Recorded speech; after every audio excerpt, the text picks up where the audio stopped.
anything they do to me now, it can't be worse than that night. September 25th. That was the first night I have ever been in so much pain for so long. That was the first night I have ever felt completely and utterly helpless.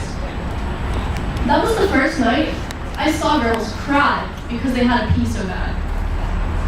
And that was the first night I ever saw people treated like animals.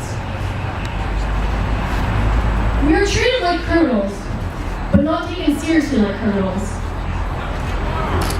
We were like jokes, sitting there on the bus, zip-tied, for 5 hours.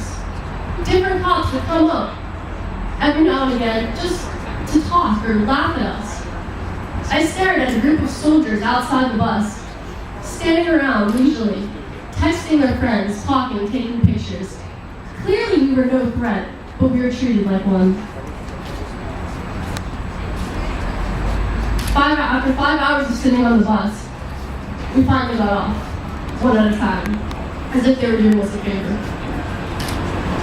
They had a woman pat us down individually, scan us with metal detectors, pat us down, the most vigorous pat down ever.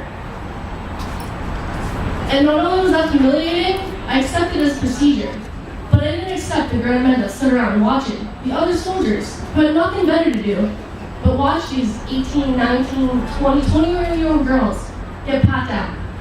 It was completely and utterly humiliating. Not only that, but whenever we did get to pee, which was about 7 or 8 hours after being detained, for me at least, they wouldn't take the cuffs off.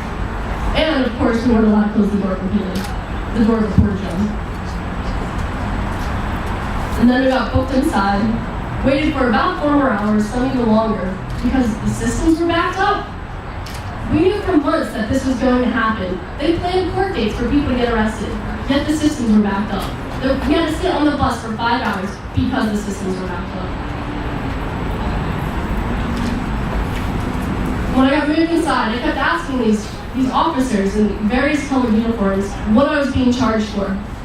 Not one person could answer me. I asked them what my Miranda rights were. Yet again, not another answer.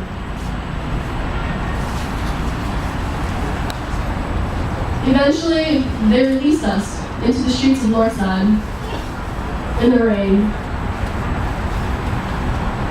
And, ever since then, I hear the alarms of sirens of policemen.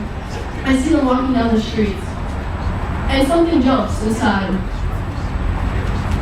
And it's been almost a week now, but there's something.